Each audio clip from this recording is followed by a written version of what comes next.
আসসালামু আলাইকুম, কেমন আছেন সবাই? আশা করি সবাই ভালো আছেন। আজকে ছিল আমি যে ভিডিওটা আজকে আপলোড করছি, আজকে নয়, অষ্টম রোজার দিন আমাদের ইফতারের দিন ছিল। আমি সকাল সকাল সব কাজ সেরে, যে উঠান, তারপরে ঘরের কাজ যত আছে সবগুলো সেরে বেশ 11টা সাড়ে 11টার দিকে আমি এই যে রান্না করতে চলে গেছিলাম।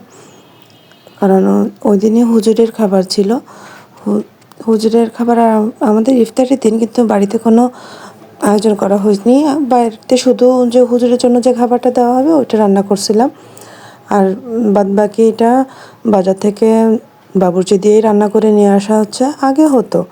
আগে আমাদের বাড়িতে বাবুর্চি ডেকে তারপরে বড় করে আয়োজন করা হতো। এখন সব কিছু সংক্ষেপে করার চেষ্টা করা হয়, কারণ মানুষও কমে গেছে, শ্বশুর শাশুড়ি মারা গেছে, তারপর নিজেও পেরে উঠি না।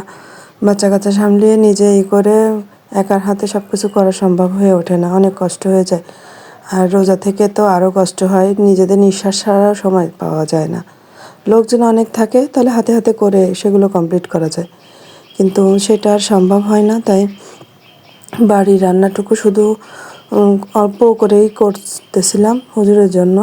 আর ওখানে ডিম সিদ্ধ দিয়েই চুলায়, আমি সবসময়ের জন্য রান্না এভাবেই করি, একপাশে একটা চড়াই দিই আর আরেকটাতে গুছিয়ে ফেলি। কখনো ফ্রিজে অনেক মশলা বেটে অনেক করে গুছিয়ে রাখা আমি রাখি না, কারণ রোজার সময় একটু টাটকা টাটকা খাইতেই বেশি ভালো লাগে। সারাদিন রোজা থেকে কষ্ট করে তখন আর ফ্রিজের ওই পুরানো আদা বাটা, রসুন বাটা বা মশলা বাটা দিয়ে রান্না করে খেতে, কিন্তু যারা আমরা গ্রামে থাকি, আমরা এটাই মনে হয় বেশিরভাগ মানুষ করা হয় যে একসঙ্গে না বেটে অল্প অল্প করে, কারণ শুধু একবেলার জন্যই রান্না করি রোজার সময়। আগের থেকে অত বেটে রাখার কোনো দরকার হয় না, একটা তুলে দিয়ে আর একটা গোছানো হয়ে যায়। আর রোজার সময় যে অনেক খাওয়া যায় তা কিন্তু না। সন্ধ্যা রাত্রে যদি অল্প খাওয়া হয়, তা ভোর রাত্রে অত খাওয়াও যায় না। তাই তো চেষ্টা করলাম আর কি, যতটুকু পারি ভিডিও করার জন্য। একার হাতে কতটুকুই আর সম্ভব, যতটুকু পারি আপনাদের দেখানোর চেষ্টা করলাম। এগুলো হচ্ছে মাংসের জন্য আমি মশলা কুটে বেছে নিচ্ছিলাম।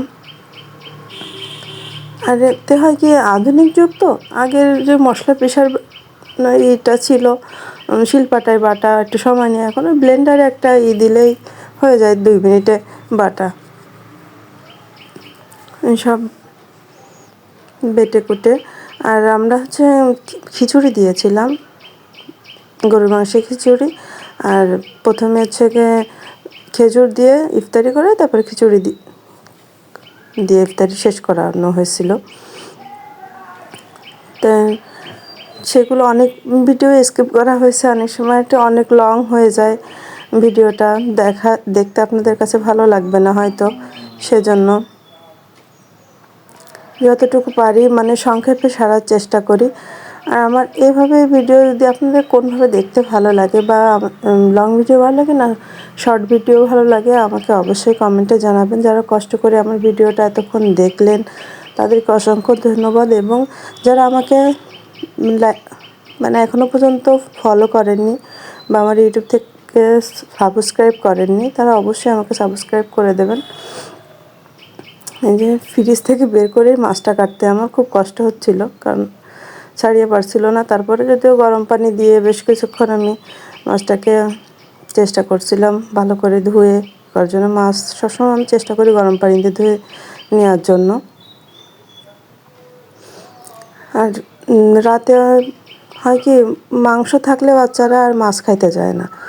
আর একার জন্য, শুধু হুজুরের জন্য রান্না হচ্ছিলো, এই জন্য আর বাড়তি কিছু করি নাই। আমাদের জন্য ডিম ছিল, মাংস ছিল। তাই আর হুজুর একার জন্যই, কারণ সে আমাদের বাড়িতে একদিন খাবে, তাকে তো অবশ্যই একটু ভালো খাওয়ানোর চেষ্টা করতে হয়। আমাদের যদিও মহাশাল এলাকা, আমরা যতটুকু পারি আমাদের মতন করে চেষ্টা করি, কারণ সবাই চাই একদিন মেহমানকে খুব ভালো করে যত্ন করার জন্য। ডিমটাও সিদ্ধ করা হয়ে গেছে এখন, তারপরে আবার রান্নাও হয়ে গেল সেটা। আর এটা হচ্ছে পরে রান্না টান্না করার পরে হুজুরের জন্য গোছাচ্ছিলাম, তাই আর কি ওর জন্য গুছিয়ে। মাংসটাও রান্না হয়ে গেছে, সেটা উঠিয়ে, এটা হচ্ছে আসরের টাইমে একেবারে ওদের জন্য গুছিয়ে রাখছিলাম। তারপর পরই আমাদের খাবারগুলোও চলে আসছিল। মানে বিরিয়ানির ব্যাগটা তখন আর ভিডিও করা হয়নি, তখন আমি একা হাতে ওইগুলো নামাবো উঠাবো নাকি, এই জন্য আর ভিডিও করা হয়নি। আর বাচ্চারা তো ছোটো, ওরা সারাদিন রোজা থেকে আমার সঙ্গে তাল দিতে হয়, তাদেরও অনেক কষ্ট হয়ে যায়। তারপরে আমি আবার এই যে বাড়ির আশেপাশে যে প্রতিবেশী আছে তাদেরকে প্যাকেট করে দিচ্ছিলাম। ওয়ান টাইম প্যাকেটগুলো আসলে তখন হুটহাট করে আমাদের ইফতারিটা হুট করেই পড়ছে, এই জন্য আর ওগুলো ম্যানেজ করতে পারিনি। তো বাড়িতে যে পরিষ্কার ছিল আগের থেকে আনা, তাই সেগুলোতেই আমি প্যাকেট করে আশেপাশে সবাইকে, আমার ছেলে মেয়ে ওরাই দিয়ে আসছিল ইফতারি। আর আমি ড্যাগের থেকে নামিয়ে এই ছোটো ছোটো হাঁড়িতে করে রেখে দিয়েছিলাম আশেপাশে সবাইকে দেওয়ার জন্য।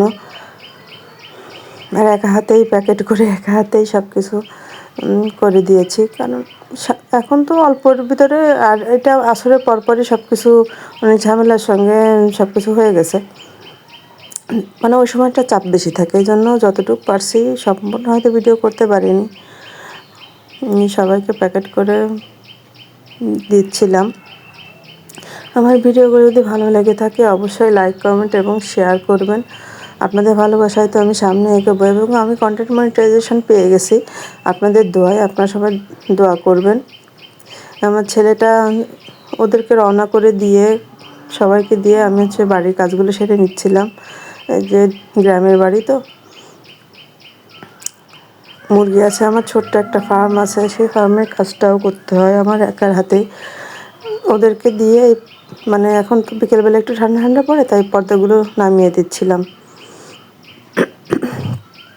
এভাবে দিয়ে তারপরে আমরা উজু করে ঘরে এসে আমাদের ইফতারিতে আমি সুন্দর করে সাজাইনি, কারণ জানি ওরা খিচুড়িটা অনেক পছন্দ করে, খিচুড়ি খাবে আর সঙ্গে ছোলা ছিল, খেজুর ছিল, জাস্ট এইটুকুই আয়োজন করে। মানে আমি আর আমার মেয়ে ছিলাম শুধু ইফতারিতে, আর সবাই তো মসজিদে চলে গেছে, মসজিদে খাবার নিয়ে চলে গেছিলো বাড়িতে। বাড়ির পুরুষ যারা, তারা আমার ছেলে, হাজব্যান্ড। সবাই ভালো থাকবেন, আল্লাহ হাফেজ।